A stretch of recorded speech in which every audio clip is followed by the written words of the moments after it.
फैलाता हुआ, ज्ञान का बादल बनकर बरसता हुआ पहुंच जाता हूँ वापस उस सागर के पास, परम धाम में। बाबा को छूकर, बाबा को लेकर आती हूँ नीचे की ओर। आ जाइए बाबा।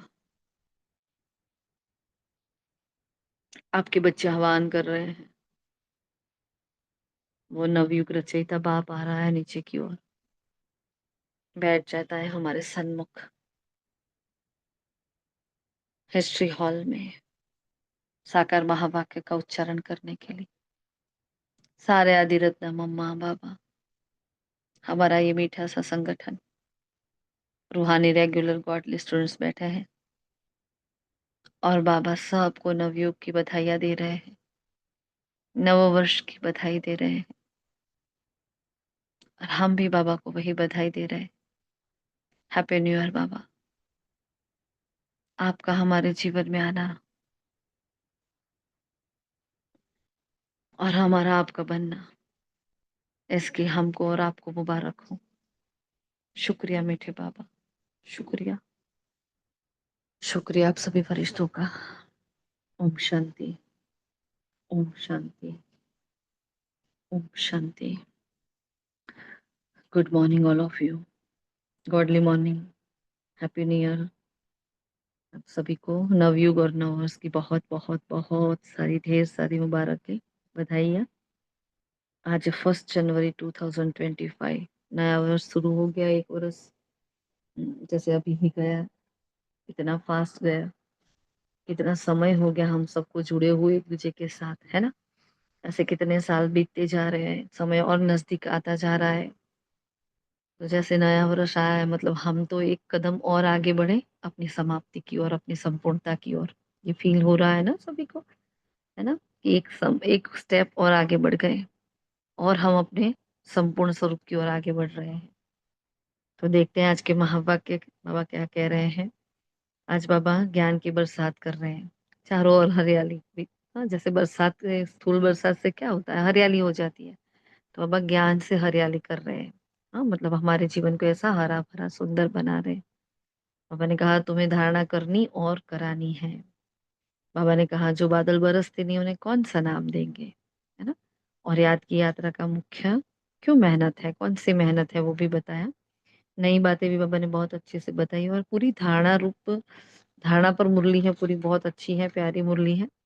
पढ़ते ही जाइए। जैसे नए स्लोगन्स भी दिए और सेवा के लिए भी बाबा ने डायरेक्शन दी है यहाँ। देखते हैं अभी आगे बाबा और क्या कह रहे हैं, आप सभी बताएं, फिर हम कंटिन्यू करते हैं। ओम शांति। ओम शांति। आज बाबा कह रहे हैं कि शिव बाबा कितना सलोना साजन है, जो कि आके हमको पतित से पावन बनाते हैं, सांवरे से गोरा और हसीन बनाते हैं। तो हमको ऐसे बाबा पे कुर्बान जाना चाहिए। बाबा कहते हैं कि कई बच्चे ऐसे कि जिनको कि ज्ञान बहुत अच्छी तरह से समझ में आता है और धारणा भी करते हैं, और कई बच्चे ऐसे जो कि ज्ञान की पॉइंट को समझ ही नहीं पाते हैं, धारणा भी नहीं करते हैं। बाबा कहते कि मैं अविनाशी सर्जन हूँ, मैं दवाई देकर आत्मा को स्वस्थ और तंदुरुस्त बनाता हूँ। और बाबा कहते कि मैं मन मना भाव का इंजेक्शन लगाता हूँ, इसलिए हमको बाबा का ज्ञान धारण करना चाहिए। ओम शांति।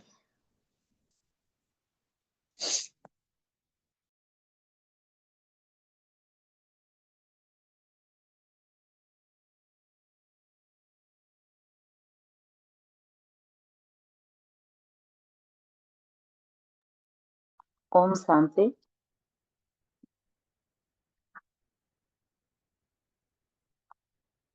आज बाबा ने सवाल क्वेश्चन किया है कि जो बादल बरसते हैं उन्हें कौन सा नाम देंगे। तो सुस्त शब्द यूज किया है। जैसे हम लौकिक में भी कहते हैं कि ये बड़ा सुस्त है और ये चुस्त है। तो बाबा ने अलग अलग तरीके से बताया है कि जो बादल बादल तो कितने होते हैं, एकदम काले घने और गरजते रहते हैं लेकिन बरसते नहीं है। तो वो उन्हें हम अ, अ, सुस्त बादल कहेंगे। अगर धारणा हो तो बरसे बरसेगी जरूर, बरसे बिना नहीं रह सकते।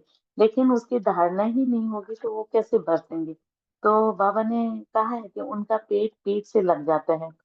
तो यहाँ पे बाबा ने इसका उदाहरण इस तरह से दिया है कि हम जो बच्चे निरंतर स्मृति पे रहेंगे, बाबा की याद में रहेंगे, आत्मा इस शरीर से काम करती है इस तरह से। इसी प्रकार तुम बच्चे हो जो अच्छा बरसते हो, ज्ञान को धारण करके, जो बाबा हमें ज्ञान दे रहे हैं, मेन बात धारणा की है बाबा ने। तो उसको, उस ज्ञान को धारण करके खुशी खुशी सबको वो ज्ञान दोगे, तो उस ज्ञान की वर्षा सब पे करोगे, तो वो सबको पसंद आएगा। लेकिन कई बच्चे नहीं करते, तो उसको कहते हैं पेट जाकर पीठ लग जाती है। इस तरह से आत्मा परमात्मा का ज्ञान नहीं, यह पेट पीठ लग गया, ऐसे कहते हैं, जो मतलब बिना ज्ञान के जैसे सूखे हुए बादल। इस तरह से बाबा ने एक दूसरा क्वेश्चन यह भी किया कि याद की यात्रा की मुख्य मेहनत कौन सी है। तो अपने को आत्मा समझ, बाप को बिंदु रूप समझ। बाप पिता है तो उनसे वर्षा लो और उनसे उनके दिए हुए ज्ञान की बरसात को धारण करो। जैसे बाबा ने तन मन धन से सर्विस की और अपने को पूरा सिलेंडर कर दिया, जिस समय बाबा ने ये ओम शांति का शुरुआत किया था। तो ये संस्था शुरुआत की थी। तो कितना बाबा के अंदर धारणा थी, कितना मतलब खुद को सिलेंडर कर देने में पूरे तन मन धन सब तरह से बाबा कितने प्योर रहे होंगे कि तब जाके शिव बाबा उनके अंदर आए। तो बाबा यही कह रहे हैं कि यह सब ईश्वर से सेवा में सफल करना है, सदा रिफ्रेश रहना है। एम ऑब्जेक्ट चित्र हमेशा साथ रखना है अपने पॉकेट में। लक्ष्मी नारायण का चित्र रखोगे अपने घर में, अपने आंखों के सामने, तो तुम विचलित नहीं होगे, तुम्हारे से कोई भी व्यर्थ और गलत काम नहीं होंगे। स्वच्छ बुद्धि वंडरफुल, यही धारणा रखनी है। ज्ञान सागर का भी उदाहरण दिया है, नंबर वार प्योरिटी। ओम शांति दीदी। ओम ओम शांति। शांति। ओम बाबा परम ने बाबा, बोलो दीदी। बाबा कहते आज बाबा वंडर ऑफ द वर्ल्ड कौन है, तो बाबा है। फिर बाबा कहते ज्ञान तो सहज है, पर मेन बिंदु समझ, बिंदु बाप को याद करना, इसमें ही मेहनत है। फिर बाबा कहते वो सन्यासी लोग तो क्या करते हैं कि कर्म सन्यास कहते हैं, पर ऐसा कोई कर्म बिना कोई रह नहीं सकता है। बाबा कहते वो सिर्फ खाना नहीं बनाते हैं, बाकी कर्म सन्यासी नहीं है। हाँ, उन्हों की भी बलि आ रही है क्योंकि वो पवित्र है, इसलिए भारत पर भारत के लिए भारत थमा है। फिर बाबा ने कहा है कि बाबा है हसीन मुसाफिर, वो आए हमें हसीन बनाने। बाबा कहते फिर बाबा ने कहा है कि बाबा इंजेक्शन भी लगाते हैं मन मना भव का। और बाबा कहते हैं तुम्हें तुच्छ बुद्धि से अब स्वच्छ बुद्धि बनना है। और जो बादल कई बादल ऐसे बरसते हैं जो बाढ़ आ जाती है, तो तुम्हें भी ऐसा बरसना है। और जितना बरसोगे तो उतनी महिमा भी होगी। फिर ब्रह्मा बाबा के लिए कहते थे कि बाबा कितना खगिया मारता था कि तत्वत्वम विष्णु को साक्षात्कार हुआ कि तुम ही वही बनते हो, तो तुम्हें भी ऐसी खुशी होनी चाहिए। और शिव साजन सलोना साजन है। ओम शांति। ओम शांति। परम पिता परमात्मा तो आकर सबको हसीन बनाते हैं। तुम सावरे से गोरा हसीन बनते हो ना, कितना सलोना साजन है, आकर सबको गोरा बना देते हैं। उन पर तो कुर्बान जाना चाहिए, याद करते रहना चाहिए। जैसे आत्मा को देख नहीं सकते, जान सकते हैं, वैसे परमात्मा को भी जान सकते हैं। देखने में तो आत्मा परमात्मा दोनों एक जैसे बिंदु है, बाकी तो सारी नॉलेज है। यह बड़ी समझने की बातें हैं। बच्चों की बुद्धि में यह नोट रहनी चाहिए। बुद्धि में नंबरवार पुरुषार्थ अनुसार धारणा होती है। ओम शांति। शांति। जैसे बाबा ने तन मन धन सर्विस में लगाया, सरेंडर हुए, ऐसे बाप समान अपना सब कुछ ईश्वरीय सेवा में सफल करना है। सदा रिफ्रेश रहने के लिए एम ऑब्जेक्ट का चित्र साथ में रखना है और स्वच्छ बुद्धि बन वंडरफुल ज्ञान को धारण कर बाप समान मास्टर ज्ञान सागर बनना है। नॉलेज से सर्व गुण स्वयं में धारण करने हैं। ओम शांति।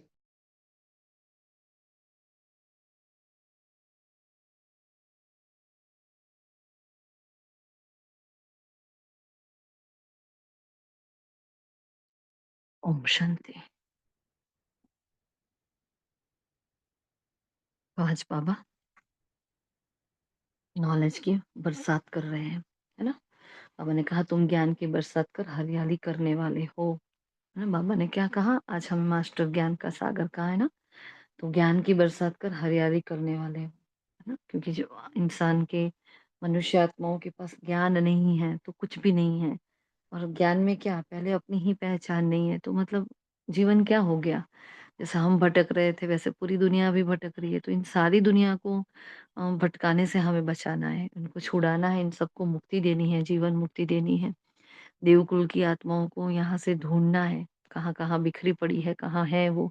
उसके लिए हमें कितनी सेवा करनी पड़ेगी, कितना त्याग करना पड़ेगा, कितनी तपस्या करनी पड़ेगी, है ना। तो निरंतर हमसे वो मनसा सेवाएं होती रहे, हम उनको ढूंढते रहे। इसलिए बाबा ने कहा देखो ज्ञान बरसत कर हम हरियाली लाने वाले हैं। जब तक हम तपस्या नहीं करेंगे, हम अपना त्याग नहीं करेंगे, हर बात का, पुरानी बातों का, पुराने स्वभाव संस्कार का, मैंपन मेरेपन का, तब तक इस विश्व में हरियाली आ नहीं सकती है ना। तो समय हमसे मांग कर रहा है कड़ी तपस्या का। इसलिए बाबा ने 2 संडे पहले भी कहा ज्वालामुखी योग करो बच्चे। अभी ये वाला योग साधारण योग है, तो हमारा पुरुषार्थ, हमारा योग अब कैसा होना चाहिए, ज्वालामुखी वाला, है ना। तो 1 जनवरी शुरू हो चुकी है, सभी का अपना-अपना स्केड्यूल बन गया होगा। जैसे कल हमारी बात हुई थी वैसे आप लोगों ने बनाया है कि नहीं, हम लास्ट में चर्चा करते हैं। बढ़ते हैं आगे। बाबा ने कहा तुम्हें धारणा करनी करानी है। इक्वेशन है जो बादल बरसते नहीं है उन्हें कौन सा नाम देंगे, तो सुस्त बादल, है ना। मतलब बाबा से ज्ञान लिया है लेकिन किसी को बोल नहीं रहे, किसी को समझा नहीं रहे। हाँ, बाबा का परिचय किसी को नहीं दे रहे, तो वो बाबा बादल कैसा है, सुस्त बादल है। चुस्त वह जो बरसते हैं, अगर धारणा हो तो बरसने के बिना रह नहीं सकते। हो सकता है ऐसा कि जो आत्मा संपूर्ण धारणाएँ कर रही हो और वो किसी को ना बोले, ऐसा हो सकता है? क्योंकि धारणा, पहली ही धारणा ये है कि बाबा का परिचय सबको देना है, बाबा के बारे में सबको ज्ञान देना है ना? गिरोह को उठाना है, ऐसी-ऐसी हमारी सूक्ष्म धारणाएँ हैं। तो ये कैसे होगा कि जो आत्मा धारणा कर रही है और वो दूसरों को नहीं करा रही? इम्पॉसिबल बात है ना? तो जो धारणा कर दूसरों को नहीं कराते उनका पेट पीठ से लग जाता है, मतलब वो ऐसे जैसे खाली है। बाबा ने कहा ऐसे क्या हुआ आप गरीब, तो पीठ से लग जाता मतलब क्या, वो आत्मा गरीब है, प्रजा में चले जाते हैं, मतलब खुद नहीं भरा, फिर औरों को भी नहीं भरा, है ना? खुद में हो तो देना। जैसे एक भिखारी होता है उसके कटोरे में वो खुद भीख माँग रहा है, औरों को क्या देने वाला है ना? इसलिए बाबा ने कहा पेट पेट पीठ से लग जाता है। मतलब कैसा, स्कूल में भी किसी का बॉडी नहीं होता तो क्या होता है, बिल्कुल ही पेट होता ही नहीं। जैसे जन्मों-जन्मों से भोजन ही नहीं मिला उनको, इतना पेट चिपका हुआ होता है। तो ये निशानी है गरीब की, है ना? अकाल होता है तो कैसा होता है, गरीबों को खाना नहीं मिलता, बेचारों को पानी नहीं मिलता, खाना नहीं मिलता तो कैसे हो जाते हैं। इसलिए बाबा ये पुरुषार्थ के बिना की बात हो रही है आप, है ना? पुरुषार्थ का पेट पीठ से लग जाता है। मतलब हमारा हमारा पुरुषार्थ आगे नहीं बढ़ रहा है, हम सेवा ही नहीं कर रहे हैं क्योंकि हम अपने उस ज्ञान को, इतना तरावटी माल हमें मिल रहा है, उसको एक-एक चीज़ को, है ना? एक-एक पॉइंट को हमें विस्तार में ले जाना है, उस विस्तार को सार में भी लाना है, फिर औरों को समझाना भी है, खुद धारण कर औरों को कराना भी है, फिर लोगों को बाबा का परिचय भी देना है, सोए हुए ब्राह्मणों को जगाना भी है, मतलब कितना कुछ करना है हमें, है ना? तो बाबा ने कहा तो पीठ से लग जाता है, वो गरीब है, प्रजा में चले जाते हैं। फिर कहा याद की यात्रा में मुख्य मेहनत कौन-सी है? तो अपने को आत्मा समझ बाप को बिंदु रूप में याद करना, बाप जो है, जैसा है, उसी स्वरूप में यथार्थ याद करना, इसमें ही मेहनत है। आज बाबा ने गीत चलाया, जो पिया के साथ है, बड़ा प्यारा गीत है, सुनना सभी। भगवान इन शब्दों के द्वारा, इस लौकिक शब्दों के द्वारा भगवान हमसे क्या कहना चाहता है ना? समझना, शांति से उस पर योग करना। जैसे सागर के अ, हाँ, जैसे सागर के ऊपर में बादल हैं, है ना? तो बादलों का बाप हुआ सागर, क्योंकि बादल कहाँ से भरते हैं? सागर से। इवापोरेशन होता है, वो पता है साइंटिफिक प्रोसेस। तो यहाँ सागर से पानी इवापोरेशन होकर ऊपर जाता है, बादल बनता है ना? इसलिए क्या कहा, सागर को बादलों का बाप कहा। तो जो बादल सागर के साथ हैं उनके लिए ही बरसात है ना? मतलब जो बादल उसके पास साथ-साथ चल रहे हैं तो वहाँ से उसको उस प्रोसेस से उसको जल मिल रहा है। वो जल इतना बढ़ रहा है, इतना बढ़ रहा है कि वो फिर बरसने लगता है। इसलिए कितना मस्त बाबा ने आज इस पॉइंट को समझाया है। बहुत अच्छे से विवरण करके मतलब बादल के साथ कंपेयर करके बहुत अच्छे से समझाया है बाबा ने, है ना? सुप्रीम टीचर की देखो मेथड कितनी मस्त है। बाबा ने कहा, तुम भी सागर के पास आते हो भरने के लिए।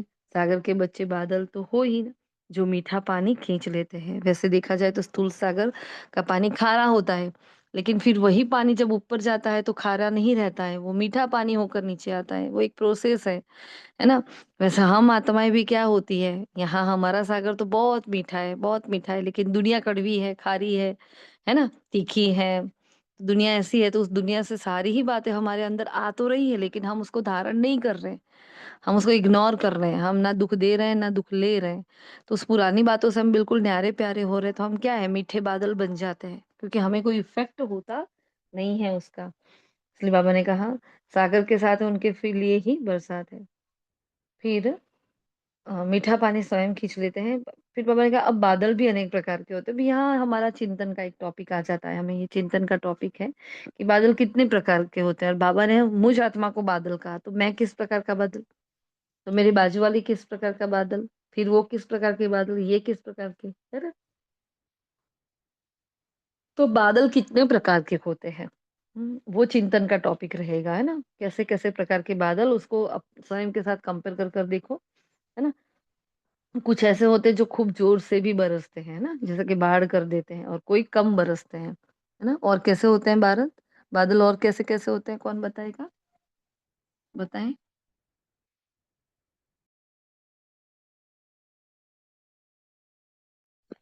कोई सिर्फ गरजते हैं पर बरसते नहीं है, सिर्फ आवाज ही करते हैं। तो यहाँ भी ऐसे होता है। सिर्फ बाहर से खोखलापन होता है, दिखाते हैं पर इतना अंदर से नहीं होता है। और ओम शांति।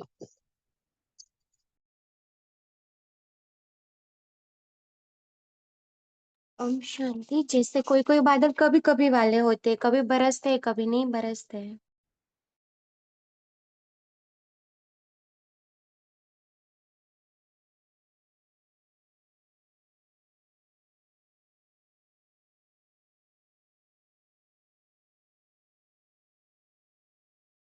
और ओम शांति। कोई क्योंकि बादल बादल ऐसे जो होते हैं जिनका कोई अस्तित्व नहीं होता, आए और गए, बस इतने ही तक सीमित रहते।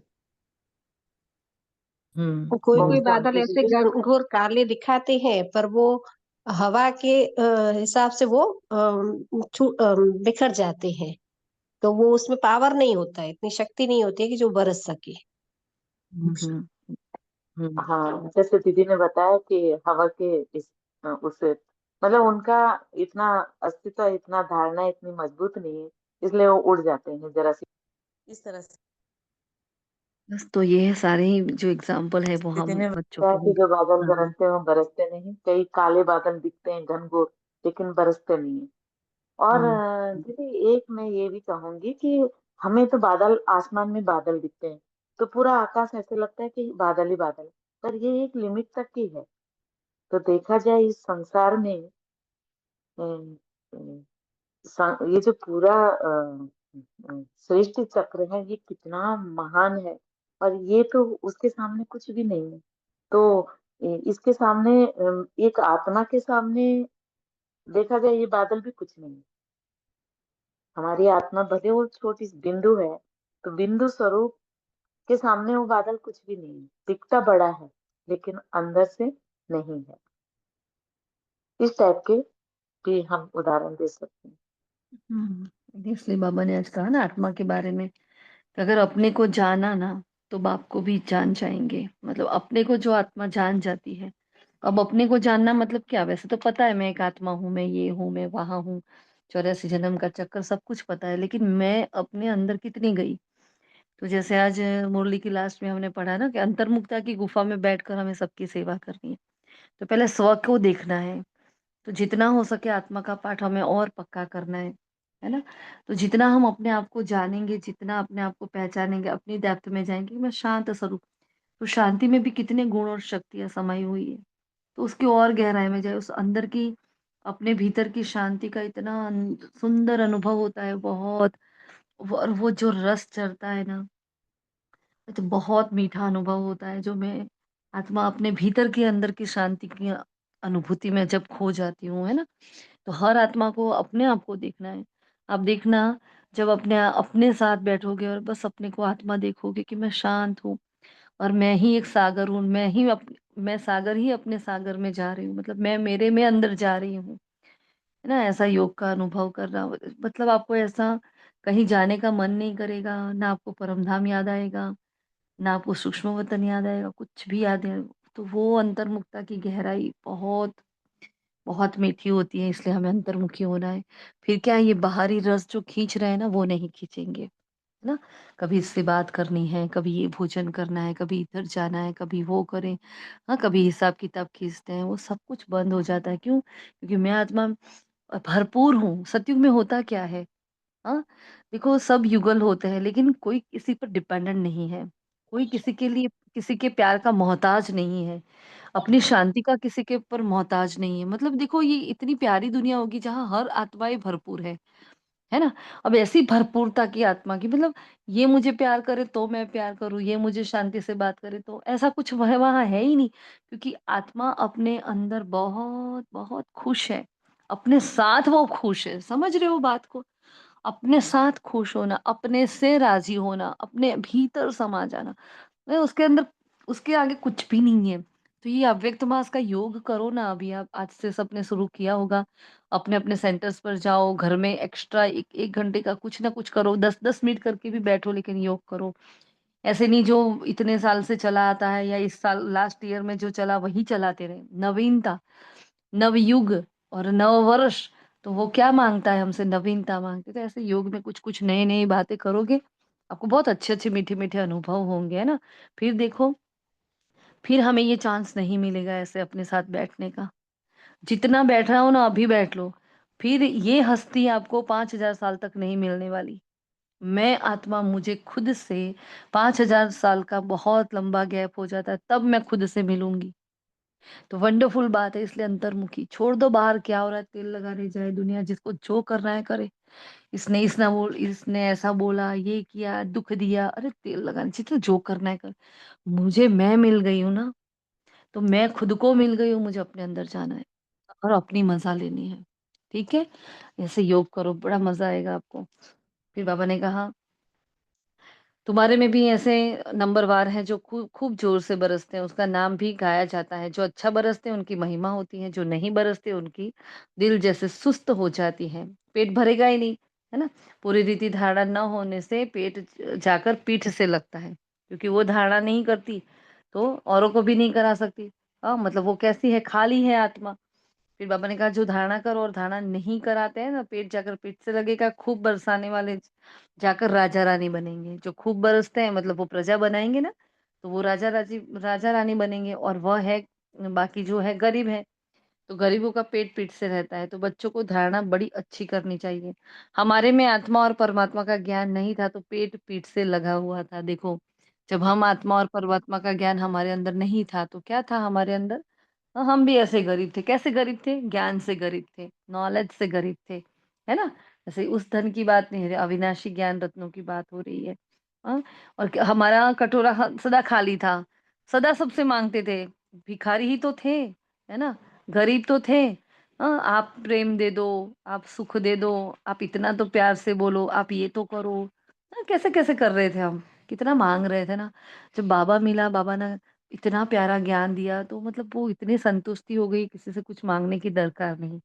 अब जब गड़बड़ होती है, कौन-सी होती है? पुराने संस्कार कभी-कभी जागृत हो जाते हैं, तो कोई एक्सपेक्टेशन आ जाती है, पुरानी बातें याद आ जाती है, मैंपन आ जाता है, ये सारी गड़बड़ें होती हैं। बाकी अब किसी से हमें कुछ चाहिए नहीं, है ना? हम सब संतुष्ट हो गए हैं। हमारे में आत्मा और परमात्मा का ज्ञान नहीं था, तो हमारा पेट भी पीठ से लगा था। आत्मा अविनाशी, पार्ट भी अविनाशी। आत्मा कैसा ऑलराउंडर पार्ट निभाती है? पर किसको पता ही नहीं है। देह सहित सब कुछ भूलो और अपने को आत्मा समझो।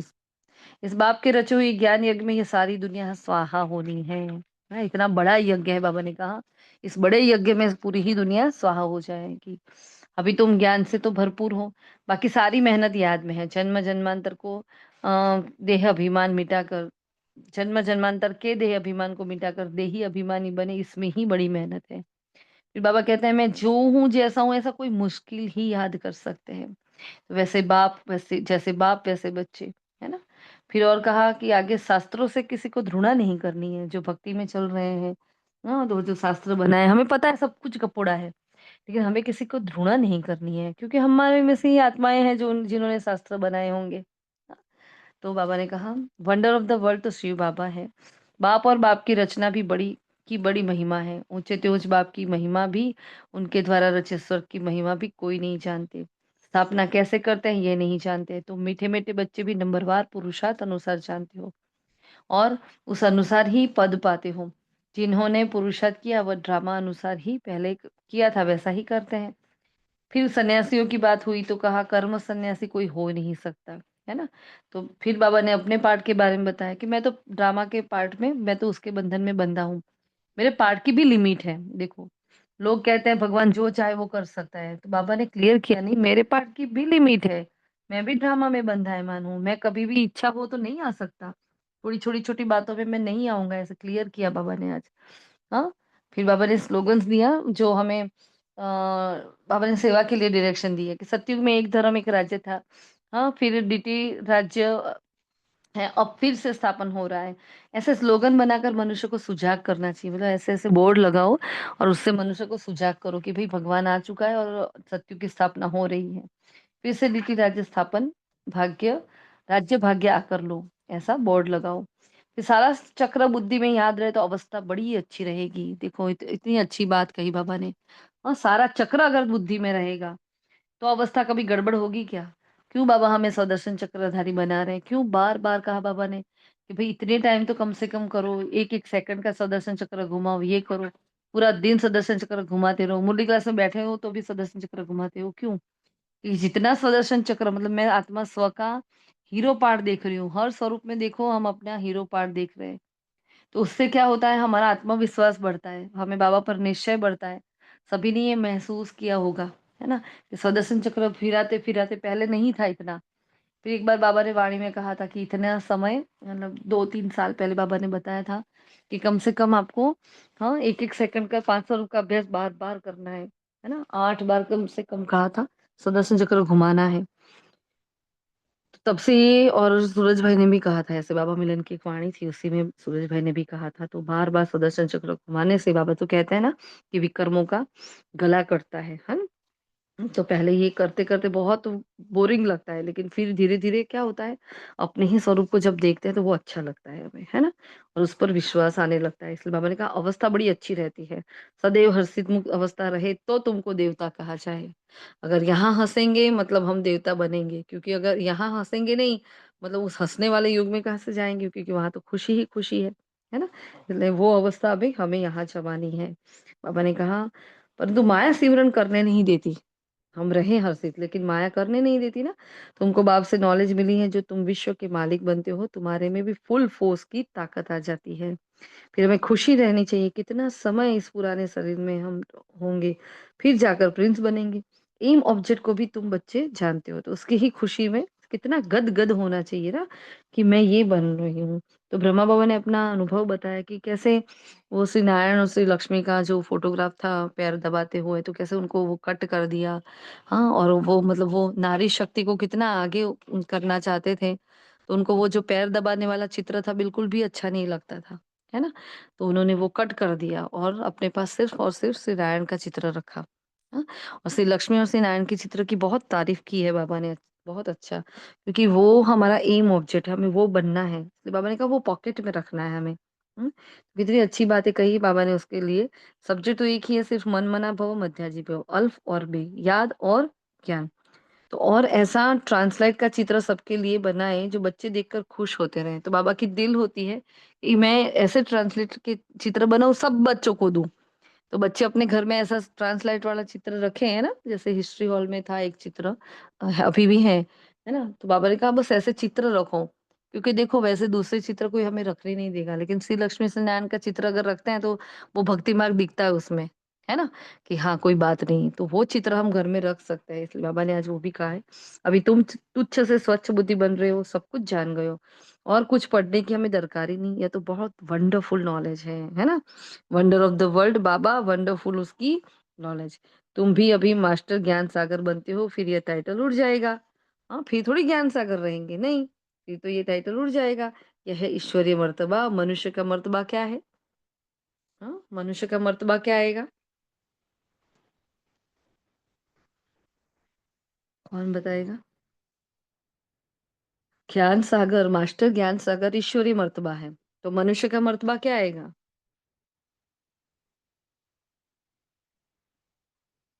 बस कोई नहीं। नहीं, लेकिन हमें एक रस बनने हैं दीदी, नहीं ज्ञान नहीं, ऐसा नहीं। पर। नहीं नहीं, ऐसे। मनुष्य का मर्तबा क्या है? क्योंकि हम वही बनने वाले हैं, सर्वगुण संपन्न, 16 कला संपूर्ण। ये मनुष्य का मर्तबा है। क्यों भूल जाते हो? अपने लक्ष्य को भूल जाओगे तो उस कैसे? पर उसमें भी नंबरवार ना। हाँ, वो तो है, नंबरवार तो है, वो अलग बात है। बाकी हर आत्मा अपने आप को वहां विश्व का मालिक समझने वाली है। देखो, कभी ज्यादा पद पोजीशन में नहीं जाओ। हाँ, हमारा लक्ष्य हमेशा ऊंचा है कि मैं नंबर 1 में जाने वाली आत्मा हूँ, वही लक्ष्य रखना है। लेकिन फिर वो ऐसा नहीं हो जाए कि बस मैं वही सोचती रहूं, वही सोचती हूँ। नहीं नहीं, मैं वहां जाऊंगी। आप ये तो सोचो, उस दुनिया में हम जाएंगे, वहां दुख नहीं होगा, है ना, कोई अपमान नहीं करेगा, कोई किसी के साथ गलत नहीं करेगा, हम वहां चीटिंग नहीं होगी, वहां भ्रष्टाचार पापाचार दुराचार नहीं होगा, तो कहाँ वहां कोई विकार ही नहीं होगा। तो कितनी वो सुंदर दुनिया होगी। उस दुनिया की मैं मालिक बनने वाली हूँ। बस आप इतना भी सोचो ना। बाबा ने कहा ना कि ऐसे से लक्ष्मी नारायण के चित्र को देखकर तो अंदर से खुशी से गद गद हो जाना चाहिए कि मैं क्या थी और मैं क्या बन रही हूँ। क्यों गद गद होना चाहिए? अरे यहाँ अभी तो देखो ना, अभी अभी क्या हालत है। हाँ, अभी सब हमारी ग्लानि भी करते हैं, कुछ कुछ बोल भी जाते हैं, कुछ गलत भी सुनना पड़ता है, सहन भी करना पड़ता है। और ऐसी आत्माओं को भगवान विश्व का मालिक बना देते हैं, तो कहेंगे ना भाई गदगद होना चाहिए। ये वंडरफुल नॉलेज है ना। तो हमारा मनुष्य का वर्तबा क्या होगा? क्योंकि देवात्माएं क्या है तो मनुष्य आत्मा ही ना। तो सर्वगुण संपन्न, 16 कला संपूर्ण वाला। खुशी है हमें श्री लक्ष्मी नारायण के चित्र को देखकर। हम अभी विश्व के मालिक बनेंगे। नॉलेज से ही सब गुण आते हैं, इम्पोर्टेंट बात।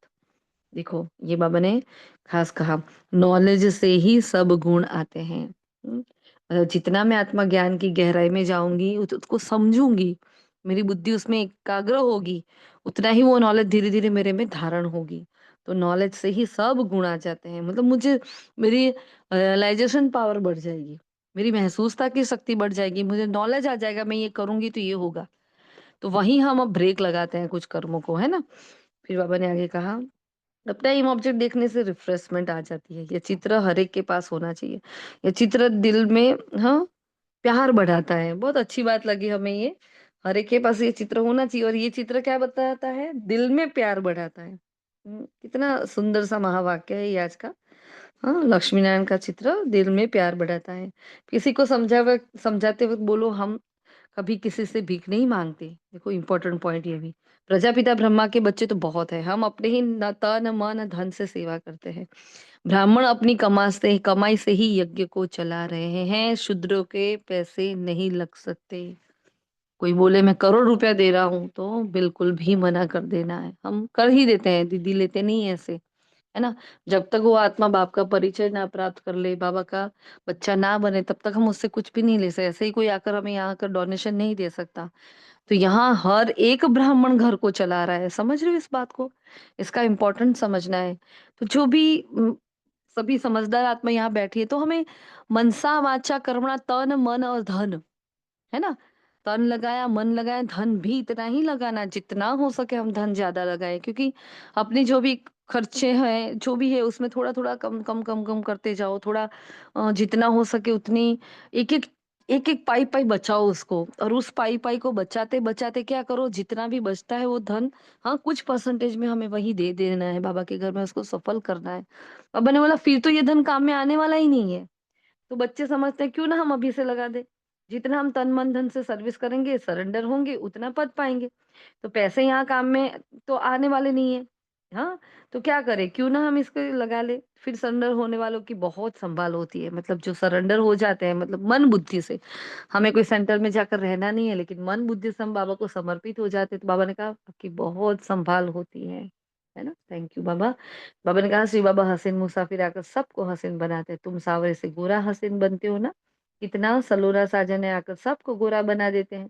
उन पर तो कुर्बान जाना चाहिए, याद करते रहना चाहिए। बच्चों की बुद्धि में सारी बातें हाँ क्लियर नोट होनी चाहिए। बाबा ने कहा नोट डाउन करो, बुद्धि में नंबरवार पुरुषानुसार धारणा होती है। तुम्हारे पास पॉइंट्स और टॉपिक्स है जिस पर समझते हैं। कोई किसको हाँ, मतलब इतनी सारी पॉइंट्स हम नोट करके रखते हैं। तो बाबा ने कहा कोई किसको किस पॉइंट से तीर लग जाता है, किसी को कोई पॉइंट से तीर लग जाता है ना। आधा कल्प के सब महारोगी है, बाबा ने कहा है। हाँ, सभी आधा कल्प के महारोगी पेशेंट है, तो पतित आत्मा को अविनाशी सर्जन दवाई देते हैं और सदैव सर्जन ही रहते हैं, कभी बीमार नहीं होते, है ना। एक एक ही बार मन मना भव का इंजेक्शन लगाते हैं और कितना सहज चित्र पॉकेट में हाँ सदैव रखते हैं। ठीक है, तो सदैव क्या करना है, पॉकेट में हमें श्री लक्ष्मी और नारायण का चित्र रखना है। तो ये बहुत बड़ा भारी यज्ञ है, सारे विश्व में प्योरिटी लाने का बहुत ही ज्यादा भारी यज्ञ है, क्योंकि पूरे विश्व को ये प्योर बना रहा है। फिर वरदान दिया एक रस स्थिति द्वारा, सदा एक बाप को फॉलो करने वाले प्रसन्न चित्त भव। तो आज बाबा ने प्रसन्न चित्त की बहुत अच्छी परिभाषा बताई है। और बाबा ने देखो हम जो कर रहे हैं ना, आपको याद आया होगा जब पढ़ा होगा। अब बच्चों के लिए ब्रह्मा बाप की जीवन एक्यूरेट कंप्यूटर है। तो जैसे आजकल कंप्यूटर द्वारा हर एक प्रश्न का उत्तर पूछते हैं, ऐसे मन में जब भी कोई प्रश्न उठता है तो क्यों क्या कैसे किस बजाय क्या करो, ब्रह्मा बाप के जीवन रूपी कंप्यूटर में देखो। हाँ, क्या कैसे का क्वेश्चन ऐसे में बदल जाएगा, क्या कैसे की जगह क्या हो जाएगा ऐसे, है ना।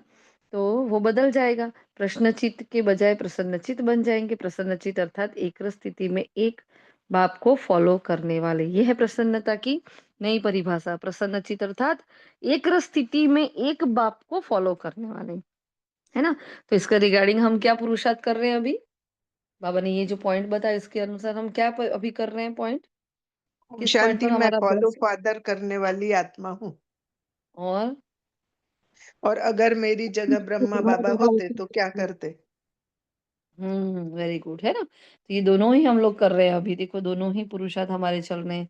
तो बाबा के कदम से कदम मिलाकर हम लोग चल रहे हैं ना। तो बाबा ने आज वही बात रिपीट की है।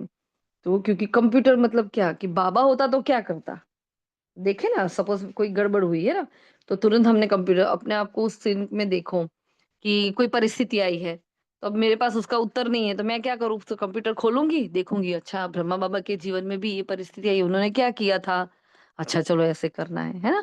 तो अगर मेरी जगह ब्रह्मा बाबा होते तो क्या करते। ये जो क्वेश्चन है ना, बहुत पावरफुल क्वेश्चन है, बहुत बहुत दमदार क्वेश्चन है। इससे ही सारे जवाब मिल जाते हैं, तुरंत जवाब मिल जाएगा। हाँ? फिर बाबा ने कहा, स्लोगन दिया है बाबा ने, आत्मिक शक्ति के आधार पर सदा स्वस्थ रहने का अनुभव करो।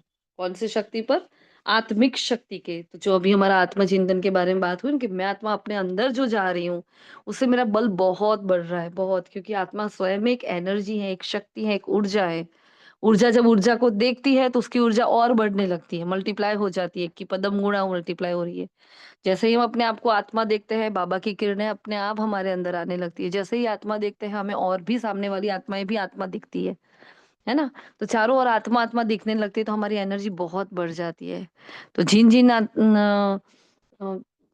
कमजोरियों के लिए, कमियों के लिए हम इतना पुरुषार्थ कर रहे हैं, मेहनत कर रहे हैं, है ना। तो बस जनवरी मास में बस यही आ रहा है कि ये पहला पाठ हम पक्का करें, और इसके लिए सबको मैं आत्मा हूँ, मैं आत्मा हूँ, और मेरे सामने जो भी है वो भी आत्मा है, अच्छी है, श्रेष्ठ है। ऐसे जो भी आपको लिखना हो सबको लिख कर ये अभ्यास करना है पूरा ही महीना। हाँ, मैं आत्मा हूँ का अभ्यास पूरा ही महीना करना है। फिर बाबा ने जो मनसा सेवा की बात की थी, अपने शक्तिशाली मनसा द्वारा सकाश देने की सेवा करो। आप शांति दूत बच्चे कहाँ भी रहते चलते फिरते सदा अपने को शांति दूत समझकर चलो। जो स्वयं शांत स्वरूप शक्तिशाली स्वरूप में स्थित होंगे वह दूसरों को भी शांति और शक्ति की सकाश देते रहेंगे।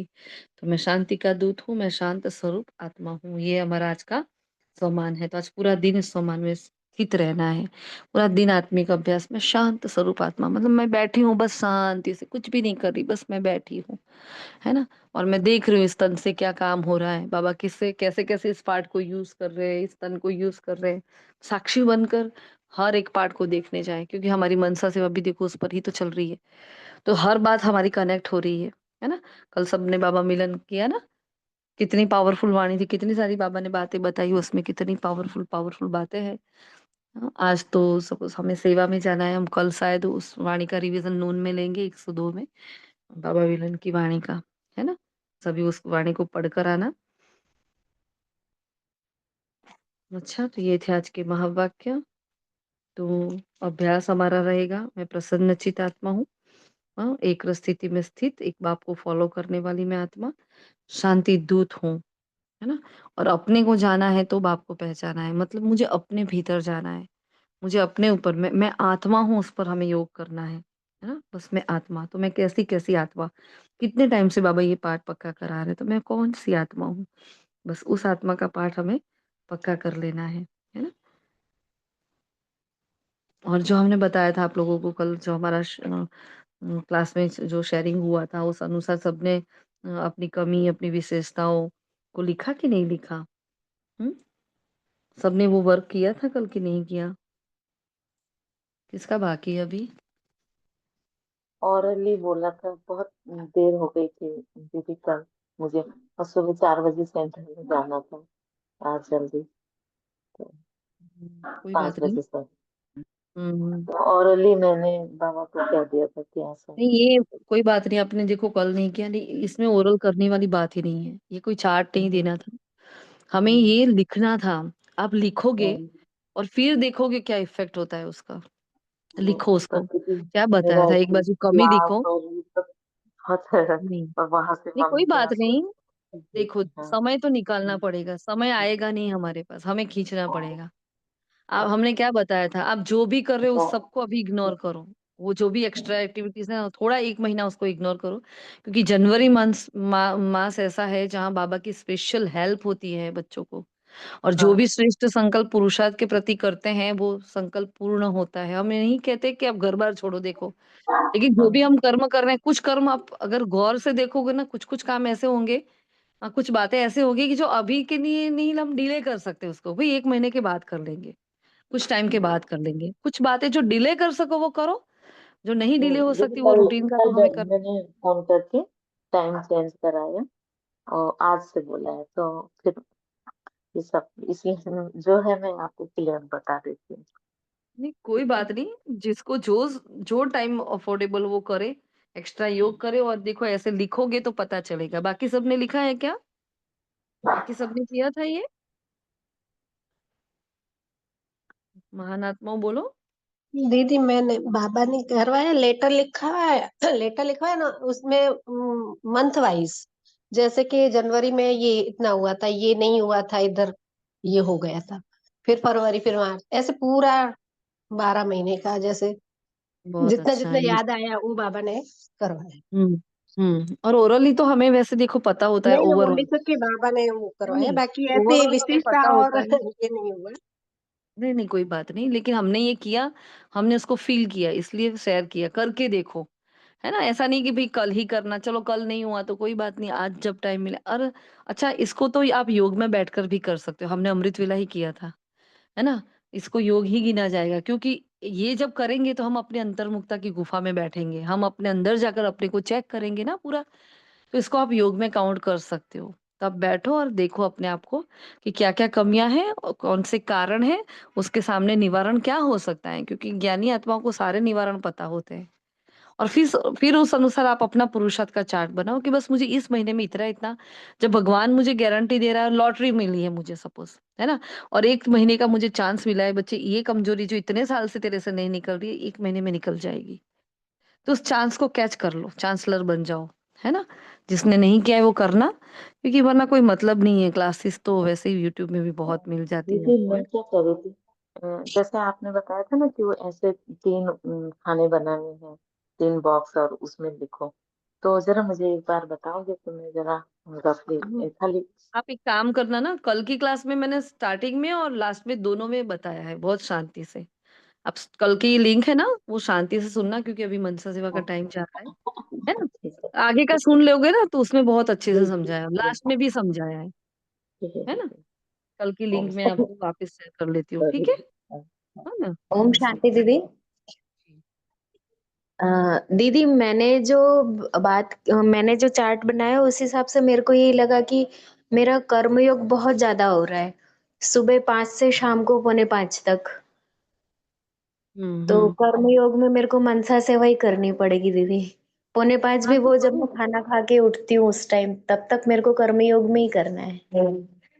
हाँ तो देखो, आप तो पहले अमृत वेला, आपको रात को जल्दी सो जाकर अमृत वेला जितना खींच सको आप खींच सकते हो, है ना।